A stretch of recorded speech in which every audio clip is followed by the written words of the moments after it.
Yo guys, what is going on? This is FPS Koss, and right now I hope you like that new intro like I said in the last video, and I hope you like my new overlay. I got some extra stuff. I've been working on my GFX, so this videos look a little bit more professional and all that kind of stuff. So anyways, let's get down to the dirty stuff. I'm not sure, like, I'm pretty sure I'll look up the phrase after I'm done with this video, but right now it's the dirty stuff. So let's just get into this video, guys. So, as you can tell from the title, ACWR, let's review it. So, my first impressions of this gun, this thing was a beast at all ranges, except for sniper range.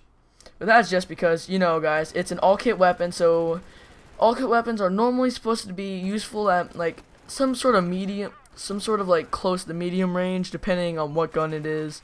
Like the AK-5C, it's a medium range gun, definitely, with its semi-low fire rate, but with this gun having one of the highest fire rates out of all the carbines, I still find this gun to be amazingly accurate considering its firing rate and its recoil. So now let's get into stats.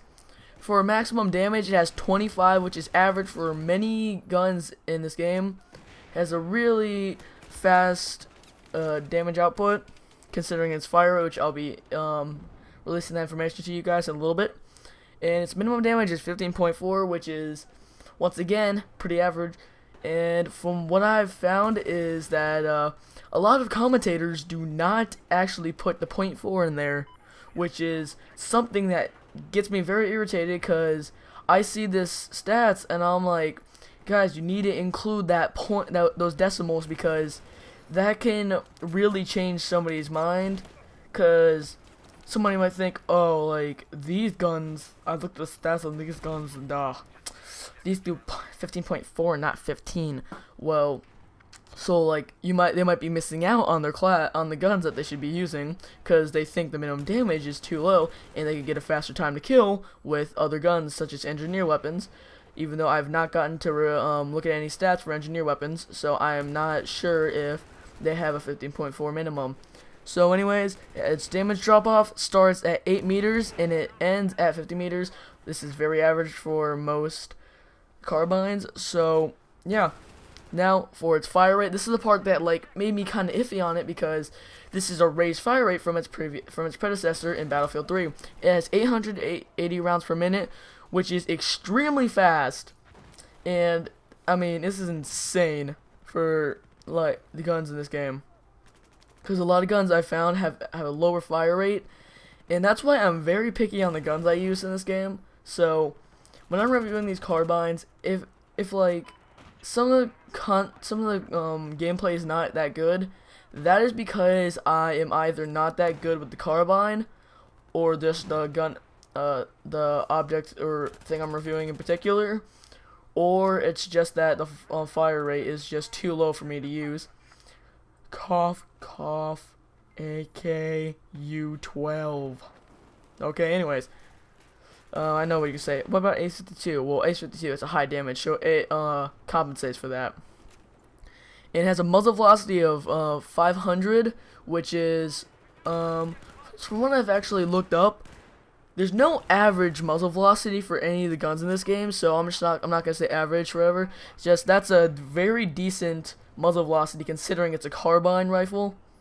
I guess it's a rifle. I'm not sure if carbines are a rifle. If it is, guys, can you at least let me know so I know, so I can improve my commentaries for all this stuff. And once again, standard bullet drop, 15 meters second squared. I'm not gonna put that as my pop-up for my stats because that's really just useless information because it's basically the same for everything but snipers, I believe.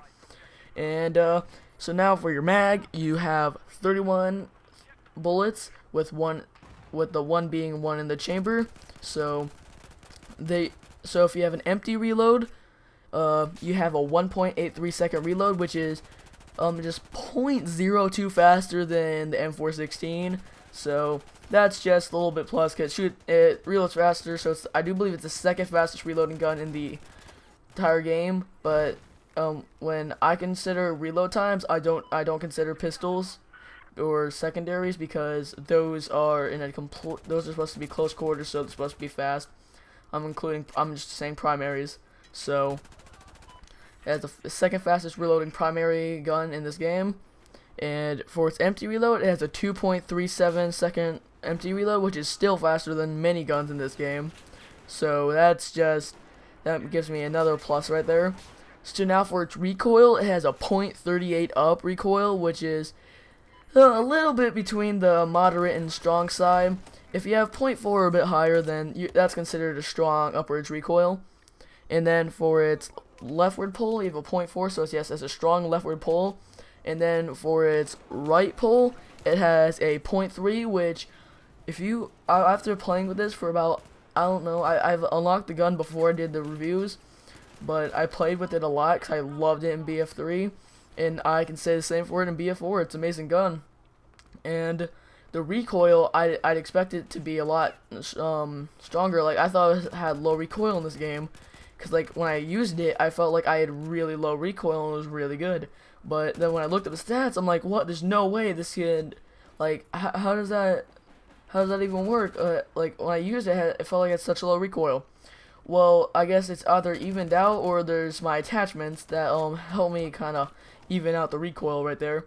So anyways, guys, speaking of attachments, let's get into that part. So I'll see you guys at the loadout. Okay guys, for your optical attachment, as you can see, I've been using throughout most of this video, I'm going to be using the reflex red dot sight. As you see, I've been using this in a lot of my guns because I find this sight to be fairly good, and it just all depends on the gun really, because just how the recoil works, and some of these like fire rates between about 900, well less than 900, so 890, and between about 700, I'll be using the reflex red dot sight because I feel like it's the perfect one, since those have somewhat of a strong recoil, so don't have like too strong of a recoil where the red dot sight will be bouncing around, but it's still where it's still where you can still feel recoil, but it'll still be usable. And then for your accessory attachment, you want to be using the laser sight, which is amazing for this gun because with the 880 rounds per minute firing rate, the laser sight will make you have an insane recoil to use because you'll be putting a lot of bullets out, but you'll be staying a lot more on target because you have a tighter hip fire. So that's just a big plus with the laser sight. I've seen almost every person I've seen use the gun uses a laser sight or a laser light combo. For your barrel attachment, you want to be using the heavy barrel, which I know what you're thinking, but this is supposed to be a close range carbine. Why do you want to be using a heavy barrel? Well, if you see a lot of these long range kills I got in this game, it's actually insane. I got these kills, like I can't believe it. Well, I was using the heavy barrel every single time I got those long range kills. So when I actually got enough feel for it, I felt like I always had a problem in getting things down range with the rifle or carbine. When I attached heavy barrel, I didn't have that problem anymore. I could still hit people downrange, and I didn't do that bad up close. So I was still doing really good up close. I was still doing really good at range.